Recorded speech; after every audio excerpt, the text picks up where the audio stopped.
Secuestrado. La aterradora noche de un trailero en el bosque de Oregón. Las luces parpadeantes del tablero iluminaban el interior de mi camión, proyectando sombras erráticas que jugaban con mi vista mientras me sumergía en mis propios pensamientos. El rugir constante del motor y el zumbido de los neumáticos contra el asfalto eran los únicos sonidos que rompían el silencio de la noche. El reloj del tablero marcaba las 2:37 a.m. y cada kilómetro recorrido parecía eterno, como si la carretera nunca tuviera fin. Miré a mi alrededor, notando cómo el paisaje se desdibujaba en la oscuridad y solo las luces distantes de otras carreteras y pueblos se asomaban fugazmente en el horizonte. Me preguntaba qué estaría haciendo mi familia en ese momento en México. Imaginé a mis hijos durmiendo plácidamente y a mi esposa preocupada, esperando mi llamada para saber que todo iba bien.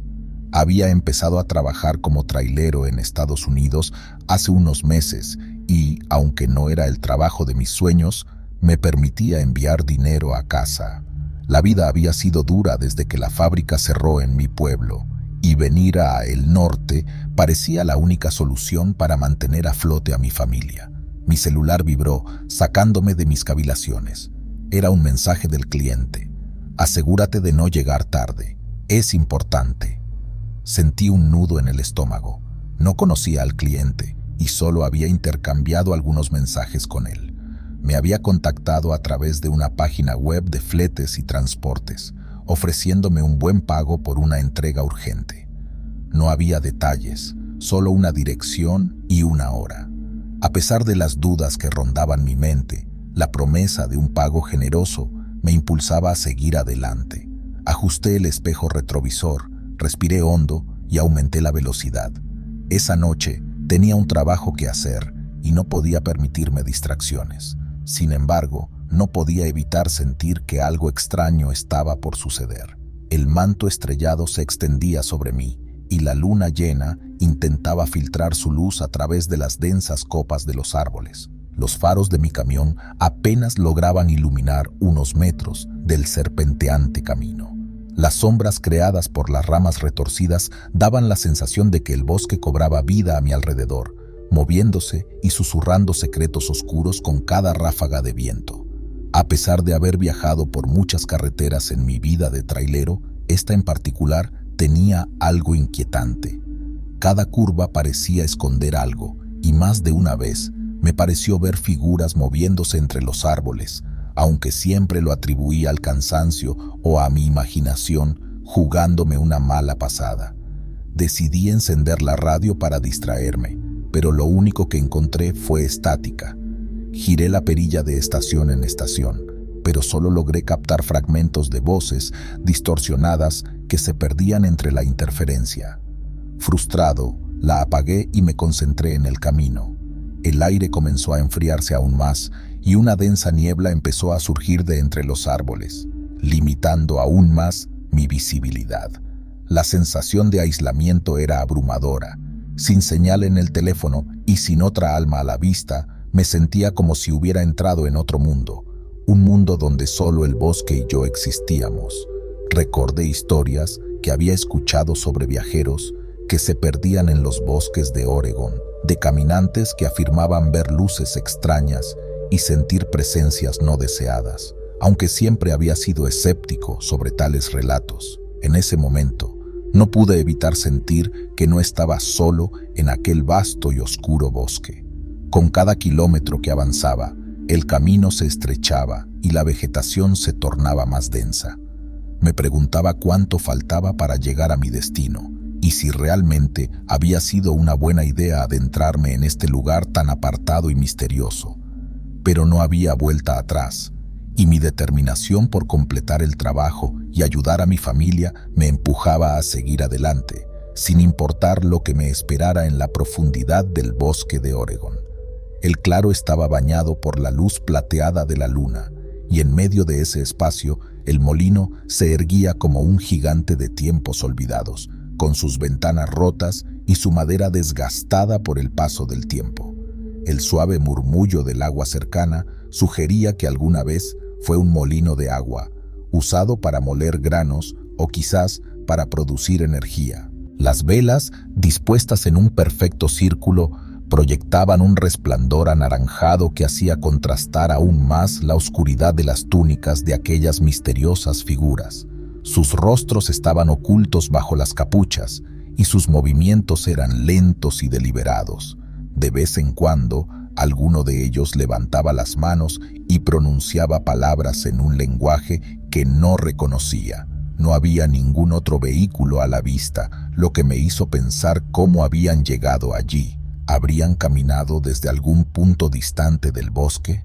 O quizás habían llegado mucho antes que yo y se habían escondido sus vehículos para no ser detectados. Mis manos comenzaron a sudar y el pulso se me aceleró. Intenté recordar las indicaciones del cliente, pero no había mención de ningún ritual ni de personas esperándome. Me pregunté si realmente estaba en el lugar correcto o si había cometido algún error al seguir las coordenadas del GPS. Tomando aire y reuniendo todo el valor que pude, bajé del camión y me acerqué lentamente hacia el grupo. A medida que me aproximaba, el canto se detuvo y todos los rostros ocultos se voltearon hacia mí. La atmósfera se tornó aún más pesada y fría, y pude sentir decenas de ojos fijos en mí, evaluándome, sopesando mis intenciones.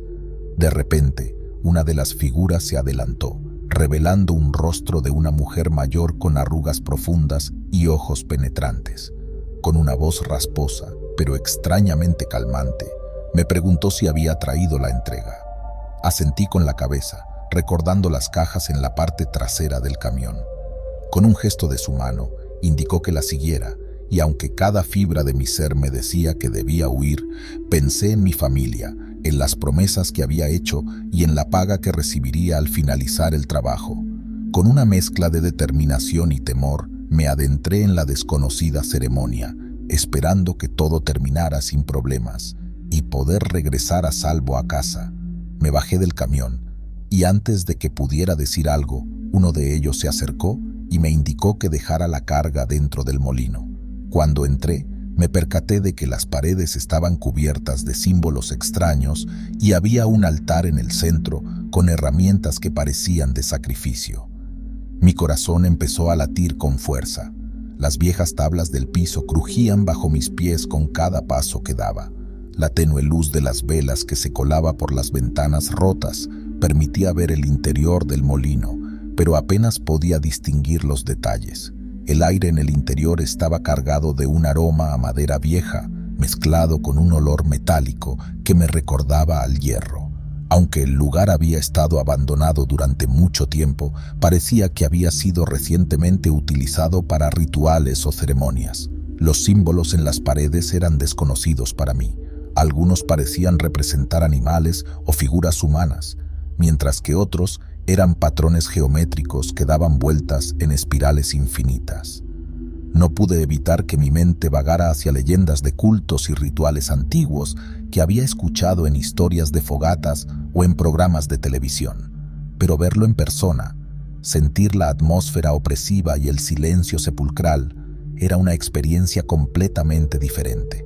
El altar en el centro era una gran losa de piedra, rodeada de velas que aún no se habían encendido. Sobre la losa se extendían varias herramientas que parecían haber sido usadas recientemente. Cuchillos con hojas curvas, cuencos de piedra y otros instrumentos que no podía identificar estaban dispuestos con un cuidado meticuloso. Mis manos temblaban ligeramente al darme cuenta de la situación en la que me encontraba.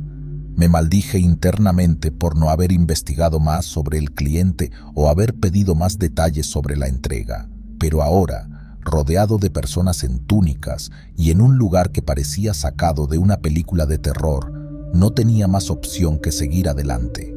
A pesar del miedo, intenté mostrar seguridad. ¿Dónde quieren que deje la carga?, pregunté con la voz lo más firme que pude. La misma mujer mayor que me había hablado antes se acercó, señalando un rincón del molino. Sus ojos, aunque envejecidos, mostraban una inteligencia aguda y una determinación inquebrantable. Mientras descargaba las cajas, no pude evitar echar un vistazo a su contenido. Para mi sorpresa, no eran más que libros antiguos, pergaminos y frascos con líquidos de colores variados. Aunque aliviado de que no fuera nada más siniestro, la atmósfera del lugar y la presencia de aquel altar me mantenían alerta. Una vez terminada la entrega, me dirigí hacia la salida, esperando que eso fuera todo. Sin embargo, la mujer me detuvo y, con una mirada profunda, me dijo algo que no olvidaría en mucho tiempo. Te estábamos esperando. Intenté correr hacia el camión, pero antes de que pudiera llegar, sentí un golpe en la cabeza y todo se volvió oscuro. Desperté atado a una silla en el centro del molino. Los individuos en túnicas comenzaron a entonar cánticos en un lenguaje desconocido mientras se acercaban a mí con cuchillos ritualísticos en mano. Entendí que era parte de algún ritual satánico y que mi vida estaba en peligro. Mi cabeza latía con fuerza y podía sentir el frío metal de las ataduras mordiendo mis muñecas y tobillos. La oscuridad del lugar era rota ocasionalmente por las llamas danzantes de las velas dispuestas en un círculo a mi alrededor. Las sombras que proyectaban movían y retorcían las formas de los individuos en túnicas, dándoles un aspecto aún más siniestro. El eco de sus voces llenaba el espacio, creando una cacofonía perturbadora que se mezclaba con el latido ensordecedor de mi corazón en mis oídos. Aunque no podía comprender las palabras, el tono y la cadencia de los cánticos dejaban en claro que estaban invocando a alguna entidad o poder oscuro. La mujer mayor, que parecía ser la líder, se destacaba en el frente, sosteniendo en alto un cuchillo con una hoja curva y brillante que reflejaba la luz de las velas. Sus ojos, antes penetrantes, ahora brillaban con una intensidad malévola. Lentamente, comenzó a caminar hacia mí, dejando que el filo del cuchillo roce su mano en un gesto ritualístico.